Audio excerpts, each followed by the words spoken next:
you see oil completely falling out of bed. During a live Q&A of George Gammon, he talks about the telltale signs of the impending recession. It was maybe 110. It dropped to, at one point today, I saw it at 98, might have even got lower. I think it finished today around 99. Gold plummets down to maybe 1760. And we see commodity prices just falling out of bed. I know copper is down around, 340, and it's really gone down significantly. When you see copper go down to this degree, when you see gold going down, when you see oil going down, when you see the inversion of the yield curve, when you see the Atlanta Fed taking their forecasts, their Q2 forecasts from, I think it started off at 2.3, went down to 0, went back up, I think, to 0.9, and then just last week, or maybe it was a week prior, goes down to negative 1%. And the very next day, it drops down to negative 2%. And just as a reminder, Q1 real GDP was negative 1.5 or 1.6% after the revision. Another thing, you're seeing tons of layoffs. I was listening to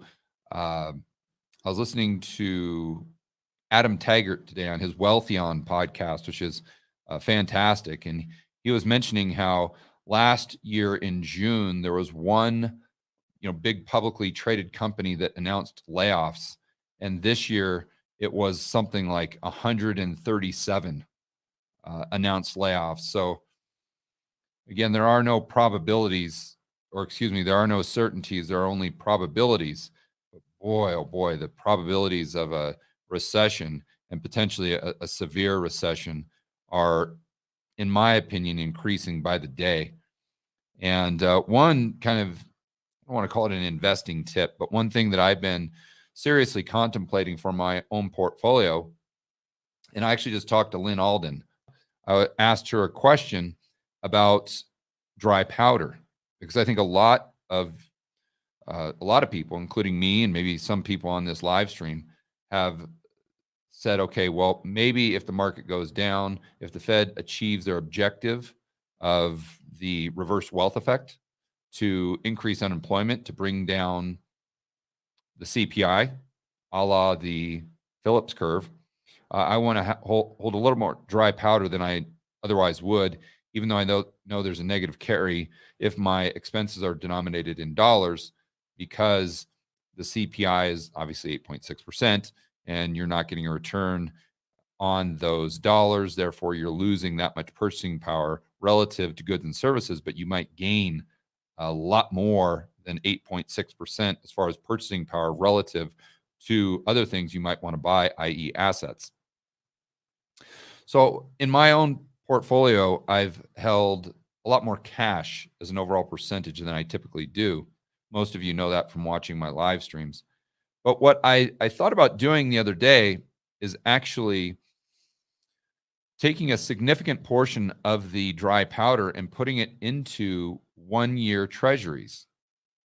And this may sound blasphemous to most of you who are probably in the camp of stagflation, or which longer term I'm as well, but I also think that we're going to see some disinflation in maybe Q3, Q4. I've talked about that. I did a whiteboard video on that, as most of you know. Got a lot of flack for it on Twitter. But it seems like the probability of that panning out could be increasing by the day as well. Not saying that there is going to be deflation, but prices going down at a lower level, or prices going up at a lower level, excuse me. And that's how I'm defining disinflation. And in that environment, assuming we get a recession, commodity prices most likely go down, even from here. Okay, so if we can say that there's a high probability of that happening, if we go into a significant recession, therefore commodity prices come down, there's also a good chance that the Fed lowers rates, especially if they raise rates to 2%, 2.25%, which would take rates in the real economy far higher than they were in 2018, the last tightening cycle they had.